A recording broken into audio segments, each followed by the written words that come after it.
Welcome to my channel. If you're new here, my name is Maddie Jo.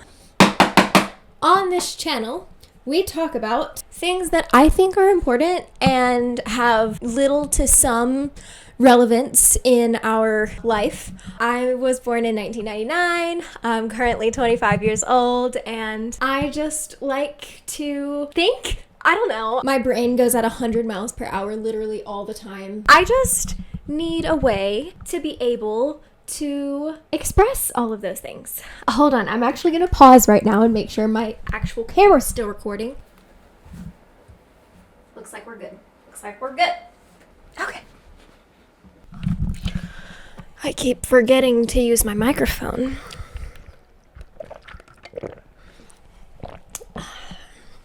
ASMR.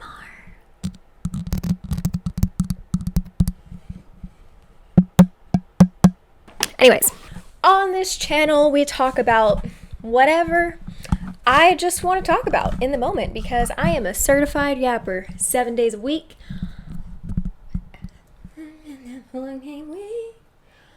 It was the year 2010.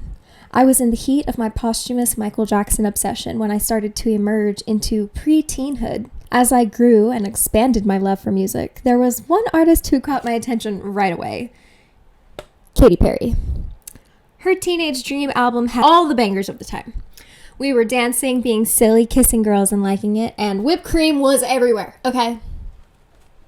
When I actually first heard Katy Perry's song, I Kissed a Girl, I thought it was actually sung by a boy because I'm from the South. The concept of gay people existing did not really exist.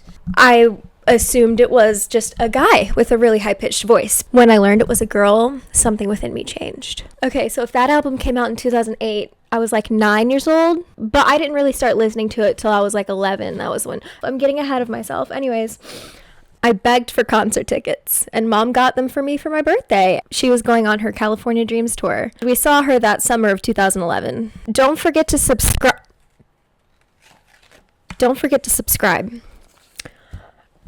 Chapter 1.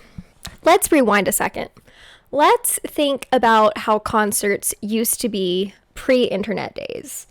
There was no phones, there was no social media, there wasn't anything distracting the people from actually watching or being present in the moment. And I'm an advocate for quality of life. But there was a time when people paid general admission prices for concert tickets. There was a time when people just paid like a solid price and it was like a first come first serve. You just get whatever seat. But I don't think that people were as parasocial with their music and entertainment as they are today.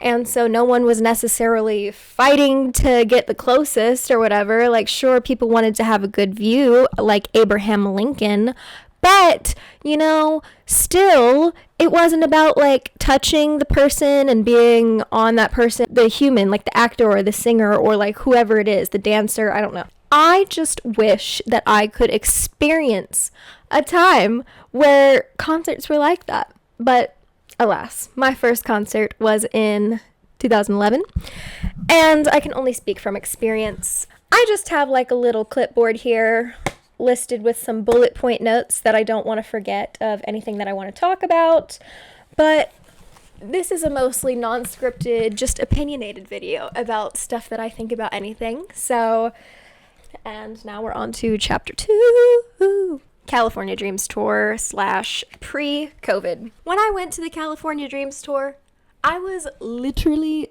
so happy. I felt like this was one of the best moments of my life. I love music. Music is something that has been there for me in the deepest, darkest, craziest, strangest, and happiest of times. And I have such an appreciation for music, and I want people like us to be able to enjoy concerts without having to literally sell our organs to do that. Okay, it was June something. Oh, I wish I could remember the date. I think it was like June 20 something. I went in 2011. So my brother took me to Claire's and we picked out some new jewelry. And I had this chain silver heart necklace with a matching bracelet. And I picked out my outfit, which was like a purple t-shirt with Tweety Bird on it. By the way, did you know that Tweety Bird is a boy, not a girl? Just thought I should put that out there. We don't want to misgender Tweety Bird. Yeah, so I was very, very excited, as you can tell.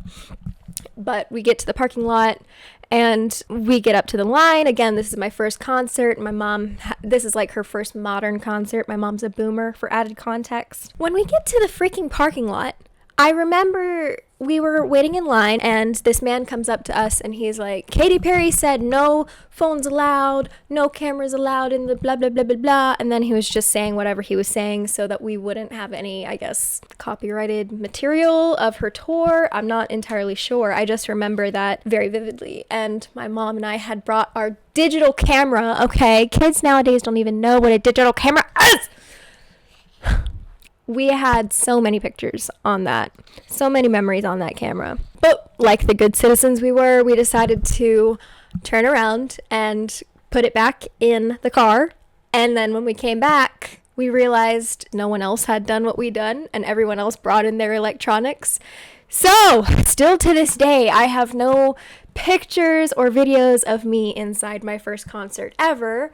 Just know that it was a wonderful, wonderful time, okay? Katy Perry made you feel like you were a little piece in the board game Candyland, and you were just going through Candyfornia, and you were going on all these adventures. Why has concert culture changed so drastically in the last, 50, not even, years? You have access to people's personal lives, and that causes people to feel more entitled, whether it's a celebrity or an influencer or whoever it is. We just all crave wanting to know more about a person and wanting that sense of relatability to someone. The thing about being human is there's so many different ways that your life can go and no one person's life is the same.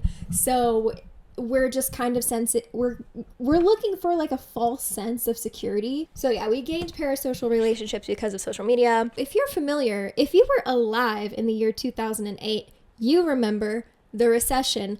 I was alive, but no, I actually don't remember the recession. I was only 9 years old, okay? I was in the living room playing Wii while my parents were getting divorced in the basement, okay? We had recession music. And if you take a look at today's music, it's popping off. And there's a reason for that. It's because the world we live in sucks. So we're having a resurgence of 2008 recession pop, which is our own 2024 version of that. We use music as a form of escapism, as is with any entertainment, because what else are we going to do? Chapter 3, COVID and Taylor Swift's impact. Oh my God, Taylor Swift! As an actual Taylor Swift fan, I would like to say I love her music. And I love many artists. I do believe it is valid and important that we criticize everyone that makes all of this money off of us and maybe has a lot of power and economic privilege and influence on the world. I think it is important that we hold those people accountable for what they may or may not do. I don't know if y'all remember 2020. I sure don't. I wish I didn't remember 2020, but we all remember it, okay? We 1999 babies got it rough in the year 2020, okay? That was supposed to be the year of my 21st birthday, and everything was closed! We just ended up staying home and making homemade sushi. 1999 babies did have it rough, but I will say I don't think we had it any rougher than the kids that were in K through 12 during 2020. But that's another video topic for another day. Let me know if you want me to talk about that anytime soon. Between the years 2021 and 2022, I was actually an orthodontic assistant.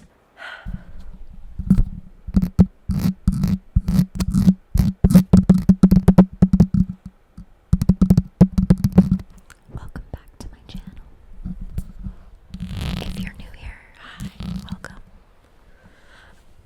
welcome. Sorry about that. I accidentally destroyed my SD card in the middle of using it for my first video. So in the year 2020, I went to dental assisting school. See, I don't even know where I left off, but I was somewhere around here. I was an orthodontic assistant between the years 2021 and 2022. During that same year, Taylor Swift announced her Eras tour, and I actually remember when she posted about it on her Instagram, I believe. I immediately texted my best friend. I was like, hey, we have to go to this concert. For those of you who don't know, Gen Z grew up on Taylor Swift. I am on the older side of Gen Z, so I actually was there when Taylor Swift first gained popularity. Life of having a single mom, I went to summer camp every year, and that's where I discovered Taylor Swift. But I got a t-shirt from Walmart with Taylor Swift on it, and I wore it one time before I lost the t-shirt, so... Ugh! For those of you who may not know, and I'm not sure if there was ever a case like this again, this was one of the most anticipated post-COVID tours of all time, like since that had happened, because she was doing her re-releases and there was a lot of hype around her music at this point, and her music is very easily digestible by many generations across the board, and people were signing up with credit card companies and doing all sorts of stuff in order to get tickets to this thing. I'm pretty sure that this is the first time that Ticketmaster has ever seen an artist sell out their tickets before they even go on sale to the general public. Now, it's not Taylor Swift's fault specifically, but basically Ticketmaster / Live Nation gained a new business model in order to profit more from their ticket sales. Now there are bots, or people will resell them. They'll buy them up and resell them for a super jacked up price. And that's not fair. It is what it is. Like, she wanted to make money, she wanted to go on tour, and that's what she did. And that's really cool, I think, for her, because in the beginning of that, I just want to say I used to be a Taylor Swift hater.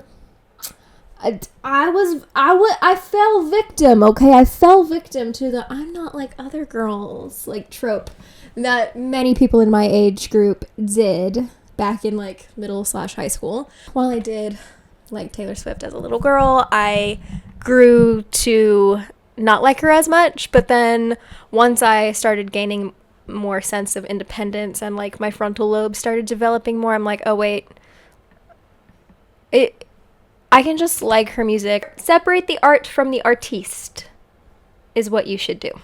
It's important to point this out because Taylor Swift influenced many people to go to this tour that she wanted to have. It was very successful, and I'm so happy for her that it was. But she was boosting the economy from going from state to state, and all of the cities that she was going to were actually gaining revenue and gaining economic stability because of the fact that she was coming. Because what does a successful economy rely on? What does a successful capitalistic economy rely on? It relies on people making money and spending money. Making money and spending money. You cannot have one without the other. If you want to have a boosting economy, people have to actually be making enough money to spend money so that they can go do the things that they want to do, because we only live on this earth once. My point of the story is I could not go to the Taylor Swift concert, and I was very sad. And her impact on the economy was very good. I think it's important that they're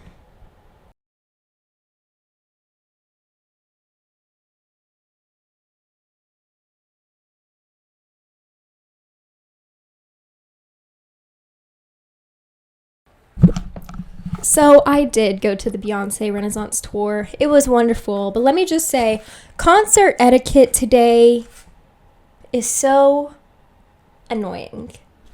I think it's dumb to compare Taylor Swift and Beyonce because they overlapping audiences, but also they have their own niche and they're not the same person. And I don't think that we should ever compare two women because I think it's cool that both of them can be successful. I think, you know, if we limit people and say, oh, well, only one person can be successful, then we're kind of setting ourselves up for failure, because then we're basically telling ourselves that we can't be successful. You gotta speak it into existence.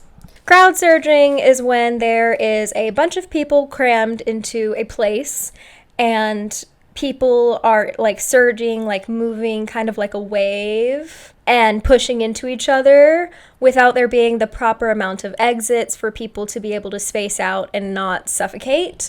I did actually experience that when I went to the Renaissance tour. So there was like an escalator that went all the way down 5 floors. Hundreds of people were trying to get out at the same time Because, well, for one, the concert was 3 hours long. Of course people want to go home, like, as soon as they freaking can.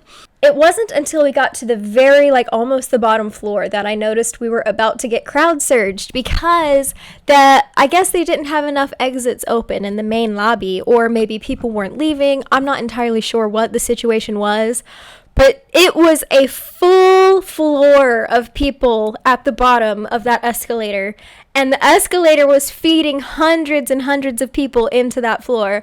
And we couldn't turn around because there was hundreds of people behind us, like, all the way up. So everyone just kept getting fed and fed, like an automatic, like a toothpaste tube that you're literally squeezing out is what it felt like. So I looked over at my friend and I literally grabbed her because I was worried we were going to get separated. So I grabbed my friend's arm.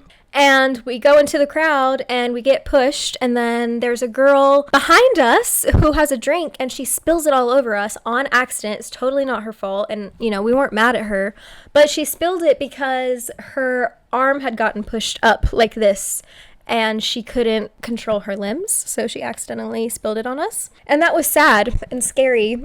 And I think that post-COVID we have a scarcity mindset when it comes to enjoying the things that we love. And I think that we as a society are very fearful of the future, which is why we pressure ourselves so much to do things as soon as we possibly can, because, like, you only live once. Chapter 4, expenses. Going to a concert is not easy. Living in America today feels so transactional. It's not even funny. I just like to bring it to people's attention because I think it's getting a little bit out of hand. To finish this up, I just wanted to say that I wish that things were not so capitalized on every single thing that we do. I mean, when you go to a concert, what do you have to pay for? You have to pay for the ticket, you have to pay for the parking, the travel, the food, the beverages. You have to pay online fees and taxes and for ticket insurance. And the artists have to capitalize on their brand, their music, themselves, whatever it is. And it gets me wondering, is it even about the music anymore? Is it about the music, or is it about making money? I'll leave that up to you to decide. Chapter 5, being an artist is a double-edged sword. Because on one hand, it is a beautiful, wonderful, creative outlet that people can use to either make music or make any form of physical art in some shape or fashion. You have to sell your brand, whatever that branding is. You have to sell merch, music, streams. There are ways for people to go into literal debt for these concerts now, and I think it is kind of scary, honestly. Klarna acts as a third party, allows you to make payments on concert tickets or anything that you want to buy. I just don't think that people should be going into debt over live music. I don't think, as much as I love music, I don't think that we should. There's also, like, the concept of going cashless and not being able to use cash and having to have all these fees. But I get emails from Lana Del Rey's team all the time being like, oh, limited edition shirts and this and that and hats, and everything will just be like a plain t-shirt that says Lana Del Rey on it, or it'll just be like a lighter that says LDR, or something. I don't know if you guys have heard of the Melanie Martinez candles. She has been selling these 4.3 ounce candles, I believe, that are hand painted for $75. And people are speculating that Melanie might be using that money to make money for her new movie/music videos, because she had a movie when she had the K-12 album, but she supposedly lost millions of dollars doing that, and not her, but maybe her label is selling all of this expensive and useless merch to fund for these lifestyles and for these things that we just can't afford. Chapter 5. The pop girlies are rising. And what does that mean for the future of music and for the future of our economy? Let's think about, like, Chappell Roan and Sabrina Carpenter and Billie Eilish for a second. These are Gen Z girlies that are rising in pop. Chappell's concerts have been, and her popularity has been growing so rapidly and so fast that her concert tickets and venues are having to rise, like, really, really, really fast in order to keep up with the supply and the demand of the people that want to hear from her. Because of that, many people are unable to afford tickets, like myself. So I actually tailgated the concert, and there was probably a few hundred people on the streets surrounding that venue that I was at. We were in parking decks and, like, all over the place. And Sabrina freaking Carpenter also just announced that she is going on tour. And I know good and well that I will not be able to get tickets for that concert. And even if I could, here's the question. Would I want to? Sabrina, I love you. If you could please, please, please give me concert tickets. It's not about that. It's just about the fact that our economy sucks and everything is too expensive, and it's not your fault, Sabrina, but you know, I can't give up a semester's worth of college tuition in order to see you, even though I'd love to. I can't do it, okay? I'm sorry. Concert culture has gotten a little bit dangerous for many reasons, and one of those reasons is post-COVID, there was scarcity marketing and a scarcity mindset that we had as a collective society because we felt like the world was going to end for a really long time. And I think that our society is going to suffer and become resentful of music and entertainment if it continues to be so crazy and awful this way. And I don't want us to feel that way because I like music, which is why I think it's important that we support small and individual artists. I like to understand our modern day world so that we can learn and grow and be the most advanced humans in the world. So that is it for today. Don't forget to like and subscribe, and if you stayed till the end of the video, leave a blue heart emoji at the bottom, and I'll see you guys later. Bye.